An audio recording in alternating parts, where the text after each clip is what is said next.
지금 한미동맹이 매우 중요하고 우리 안보의 필수이지만, 그러나 또 그동안 수십 년 동안 우리 안보가 미국에 의존하다 보니까 구조적으로 그 구조가 고착화돼서 오히려 우리 자주 국방 역량을 저해시켰다, 이런 지적이 있습니다.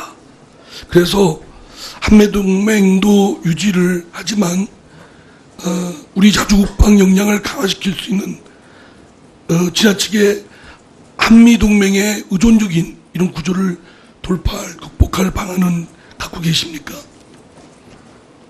존경하 없는 이상민 의원님께서 말씀하신 것은 제가 느끼는 거하고 똑같은 마음을 갖고 있습니다.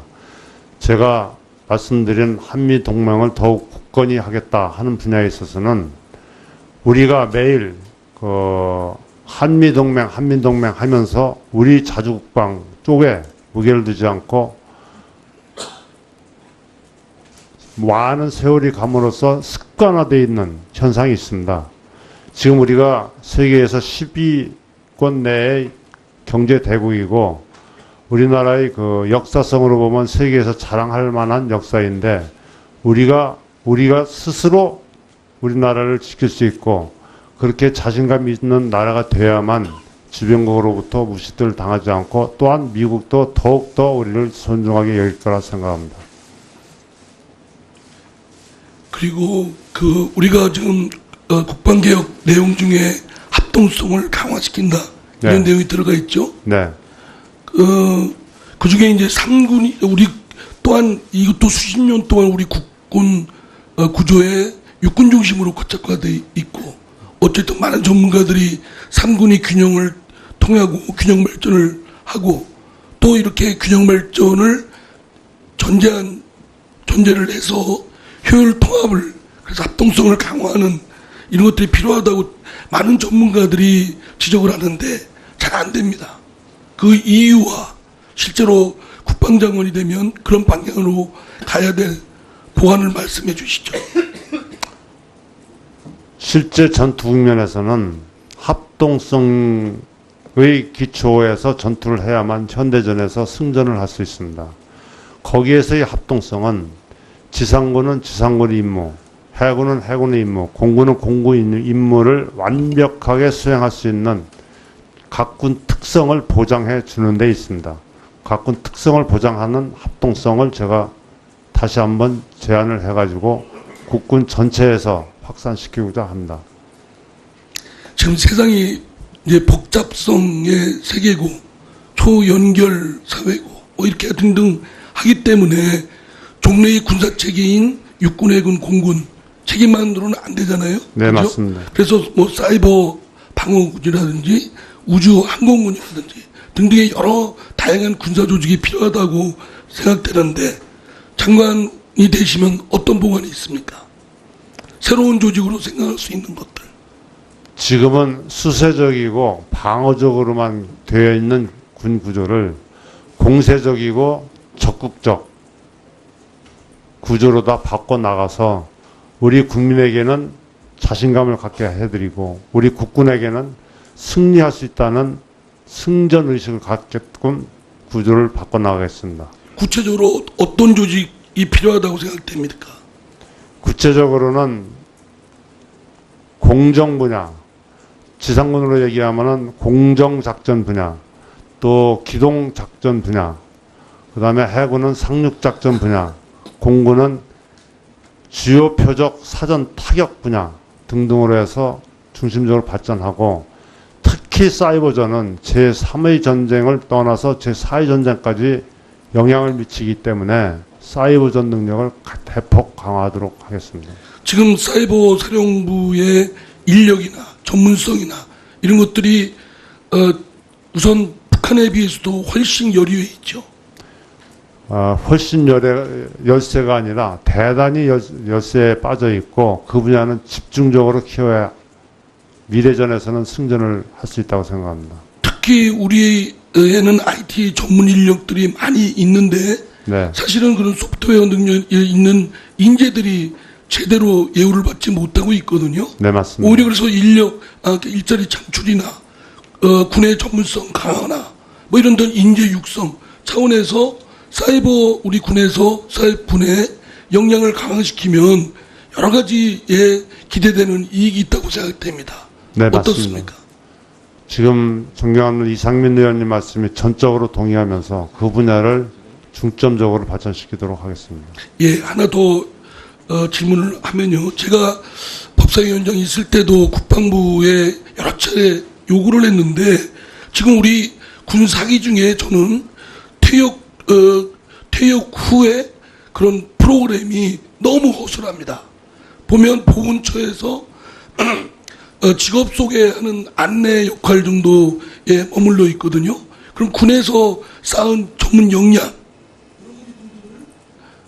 여러 가지 등등을 좀 활용할 수 있는 국가 인재의 재배치라든가 뭐 등등 또는 인력 자원을 활용한다는 차원에서라도 이것이 좀 더 전향적이고 적극적이어야 되는데 정작 그에 앞장서야 될 국방부가 매우 소극적이에요. 이거에 대해서 보관이 있으십니까? 고급 장교나 부사관이나 정년퇴직이 가까워지는 군인들이 가장 관심을 갖고 고민을 하는 분야를 지적해 주셨습니다. 따라서 저는 여러 예비역 장군들과 부사관들을 만나서 얘기를 해본 결과 그러한 분야를 어떻게 할 것인가, 또 일자리를 어떻게 차출할 것인가, 이걸 포함해서 새로운 국군을 건설하는 입장으로 해서 그들의 역할을 해주려고 하는 것이 1번항에 제시한 그 내용이었습니다. 예, 추가 질의하겠습니다. 네, 이상민 의원님 수고하셨습니다. 1차 질의 마지막 순서로 존경하는 김종노 의원님 질의해 주시기 바랍니다.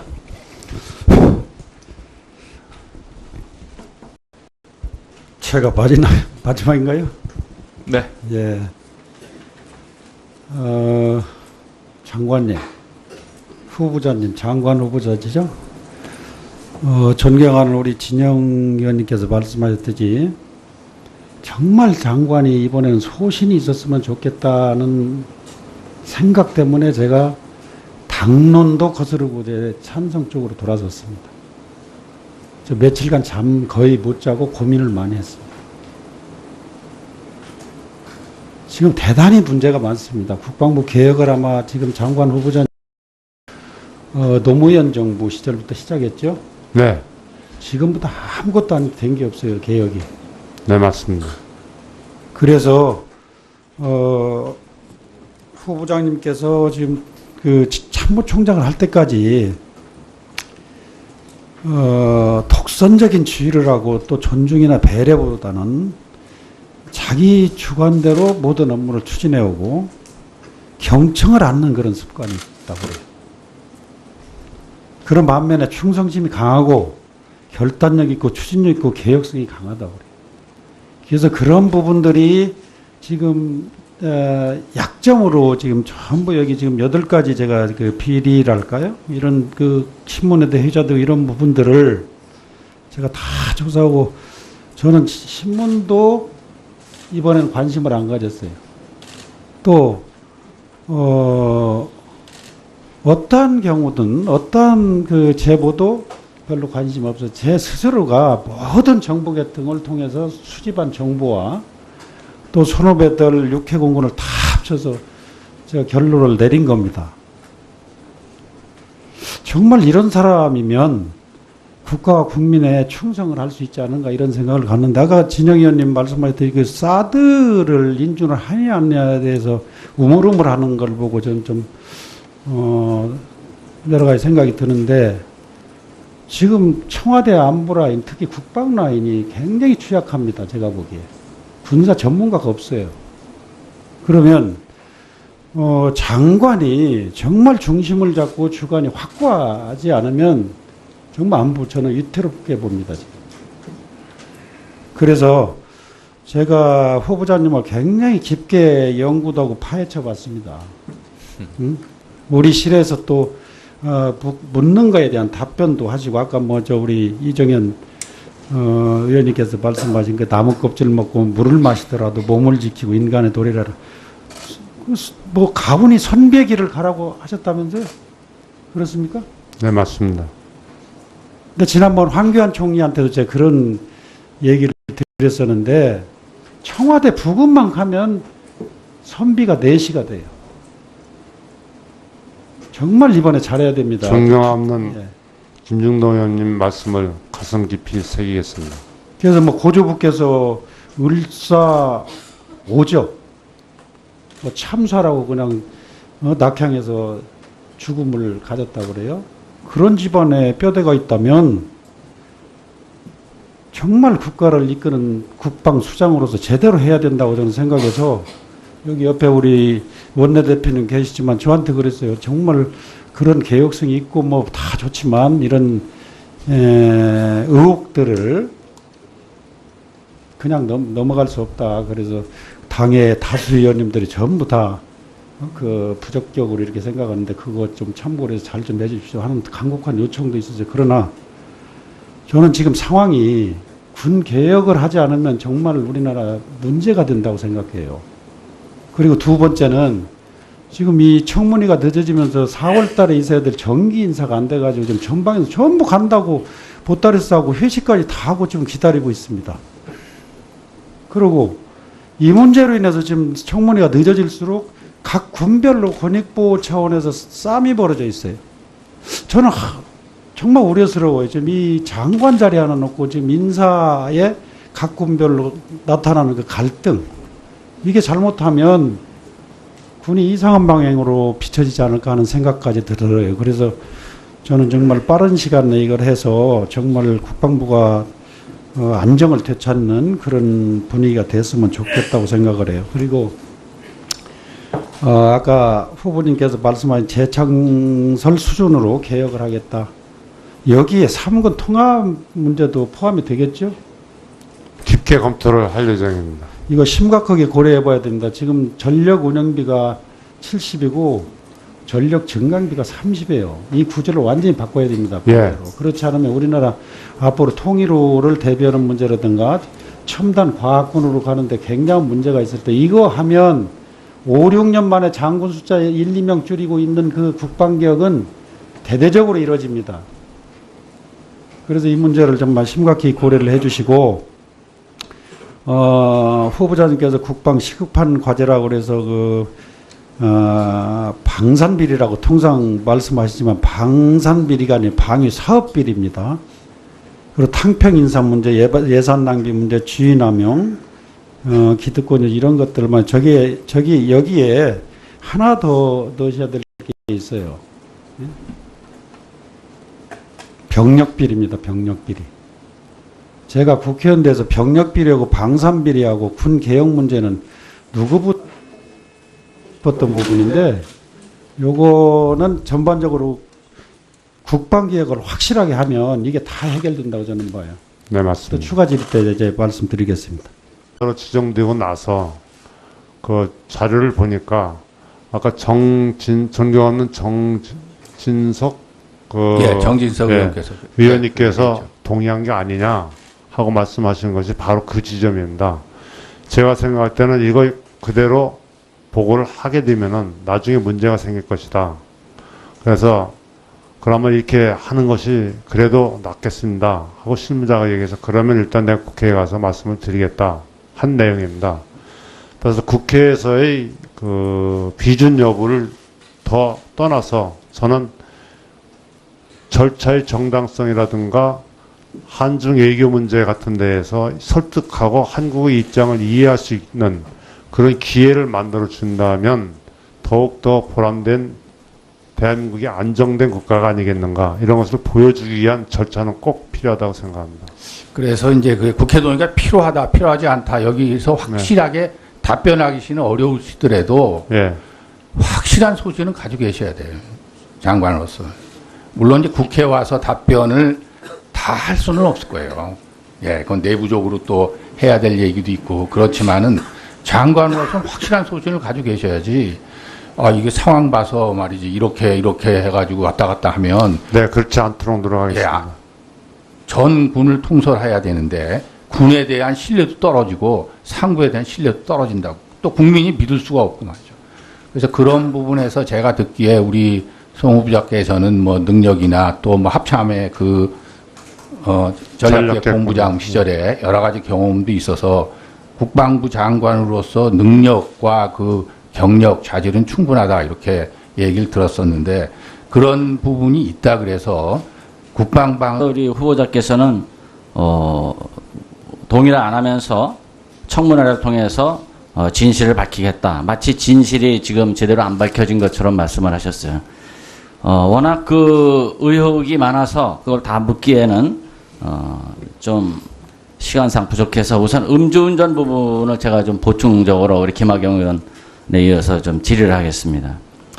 91년 3월 25일 이때가 이제 그 한미연합 군사훈련 팀 스피릿 훈련 기간인데 이 새벽에 음주 단속을 하고 현행범으로 체포돼서 그 경찰서까지 가서 피의자 신문조서까지 받은 사실이 지금 확인이 되고 있습니다. 그때 현행범으로 체포될 때 음주 측정치하고 또 면허 취소 대상입니다. 이거를 고지를 분명히 할 겁니다. 그건 뭐 최근의 일이 아니라 80년대부터 항상 그렇게 해왔으니까. 그런데도 불구하고 마치 그 우리 후보자는 그와 같은 내용을 제대로 모르는 것처럼 지금까지 일관되게 얘기를 하고 있어요. 후보자는 검증 과정에서 음주운전 체크리스트에 그 음주운전 사실이 없다라고 하는 바람에 지금 그 민정을 비롯한 그 검증팀에서 그 음주운전 전력 사실 자체를 모른 걸로 지금 보도가 되고 있습니다. 만약 이걸 알았다면은 아마 후보자가 과연 장관 후보자로 지명이 됐을까 상당히 의심스럽고 특히 김학용 의원이 음주운전 여부를 확인했을 때 음주운전 전력이 없다라고 거짓 답변까지 했습니다. 근데 오늘은 여기서 후보자로서 선서할 때 진실만을 얘기하겠다고 지금 선서를 하셨으니까 지금 장관이 되면 모든 걸 다 할 수 있다 그렇지는 않아요. 네. 예, 자기가 능력 있고 생각이 있다고 해서 되는 게 아니거든요. 네, 맞습니다. 그런 소신을 확실히 지킬 의지를 가지고 있어야 된다고요. 그래서 그런 데 대한 의지가 굉장히 중요하지 않나 이렇게 생각이 되고. 그러니까 예를 들어서 국방개혁이 뭐 법까지 만들어서 다 하자고 언제까지 해놓고 하나도 안 되잖아요. 그럼 왜 안 되는지 말이지. 이걸 안 된다고 주장한 사람이 많아요. 국방부 내에서. 예. 그러니까 법에 돼 있는 것도 아직까지 안 되고 있는 거 아닙니까? 네, 맞습니다. 그게 뭐 옆에서 국민이 하지 말라고 해서 안 한 게 아니라고요. 그런 국방부 내에서 그런 어떤 반대적 의견도 많이 가지고 있는데 하려면 장관으로서 이게 설득할 수 있어야 되고 대통령도 설득할 수 있어야 되고 그러려면 본인이 확실한 소신을 가지고 있어야죠. 거기에 대해서 확실한 좀 이렇게 국민이 이 정도면 됐다 이렇게 납득할 수 있을 의지와 능력을 보여주시는 그런 청문회가 됐으면 좋겠습니다. 마치겠습니다. 네, 진영 의원님 수고하셨습니다. 다음은 존경하는 경대수 의원님 질의해 주시기 바랍니다. 송 후보자님 묻겠습니다. 앞에서 그 백승주 의원께서 또 질의를 했습니다만 그 구체적인 그 신문에 우리 송 후보자의 사퇴를 요구하는 그 사설 내용을 언급을 했는데요. 제가 오늘 아침까지의 통계를 보니까 총 중앙지를 포함해서 19개 신문사에서 25회에 걸쳐서 우리 송 후보자가 국방장관으로서의 그 적격성이 부족하니까 사퇴하는 게 대통령하고 현 정부에 의해서 옳다 이런 논지를 폈는데 이 부분에 관해서 외교안보수석실하고 국가안보실이 약간 이원화돼가지고 위기관리 하는데 좀 문제가 있지 않냐 처음 그런 지적도 있었는데 그런 게 그냥 노출되진 않고 국가안보실을 통해서 위기관리를 한 게 아니냐 이렇게 이제 생각이 됐는데 또 이게 이제 외교안보 통합됐지 않습니까? 국가안보실로. 네. 그렇게 되면 또 그리고 외교 쪽에서 안보실장이 되면 국방부 장관으로서는 어떤 국방이나 안보 쪽에 대한 의견을 상당히 개진할 필요가 있고 네. 또 그 위하고의 의견이 다를 경우도 상당히 많을 거라고요. 그럼 여기서 어떻게 이게 윗분을 설득하고 대통령을 설득할 수 있느냐. 또 물론 지시도 따라야 되겠지만은 그러니까 그런 어떤 소신과 능력이 굉장히 필요하다고 생각하는데 우리 송 후보자께서는 거기에 대한 소신을 한번 말씀하시죠. 지금까지 문 대통령님과 국방에 관련된, 국방 계획에 관련된 얘기는 수없이 많은 얘기를 나눴기 때문에 저와의 그 분야에 대해서는 큰 차이가 없으리라고 저는 생각하고, 외교, 통일, 또한 NSC에 가서 얘기하는 것은 국방부 장관으로서의 국민의 안전과 국가의 장래를 위해서 정확하게 국방부 의견을 제기하고 설득을 시키도록 노력하겠습니다. 예를 들어서 이제 사드 문제로 지금 상당히 그 결정을 해야 되는 여러 가지 순간들이 오는데 국회 동의가 필요하다 이런 의견이 많았죠. 왜 정치집권에서는. 그러나 국방부 내에서는 국회 동의 필요 없다 이런 의견이 일괄되게 지금까지 주장됐던 거 아닙니까? 지금 제가 후보자 네, 진영 의원입니다. 청문회 제도가 생기고 나서 지금까지 쭉 청문회를 통과한 분들 중에서도 도덕적으로 완벽한 사람은 없었던 것 같아요. 다 도덕적으로 이제 약간의 흠결은 다 있었던 것 같고 그것이 얼마나 국민한테 받아들일 수 있느냐 이런 부분이 있고 또 제가 생각하기에도 좀 받아들이기 좀 어려운 거 아니냐 이렇게 생각한 분도 임명된 분도 상당히 있었기 때문에 좀 편안한 마음으로 이렇게 좀 자신 있게 답변을 하시죠. 그 도덕성에 관해서는 뭐 매일 언론에 이렇게 나오고 그래서 상당히 그 후보자께서도 마음이 무거우시라고 보는데 잘못된 의혹 제기는 정확하게 해명을 하시고요. 네. 예, 또 잘못된 부분이 있다 그러면 솔직히 인정하고 국민에게 이해를 구하셔야 됩니다. 네. 예, 그리고 이제 도덕성 검증을 하고 저희가 능력과 그런 어떤 자질의 검증을 하는데 국방부 장관은 능력과 자질도 굉장히 중요하거든요, 지금. 예, 그래서 문재인 대통령께서 그런 부분을 충분히 인정하셔서 지명을 하셨으니까 그런 청문회를 통해서 의혹은 좀 해명될 수 있으면 해명되고 또 능력이 좀 잘 국민께 알려질 수 있으면 그냥 기회가 될 수 있었으면 좋겠습니다. 지금 이제 장관의 역할, 앞으로 임명될 차기 국방장관의 역할이 뭐냐 이런 게 상당히 중요한데 청와대 직제가 개편돼서요. 박근혜 정부 때와 약간 개편이 돼서 박근혜 정부 때는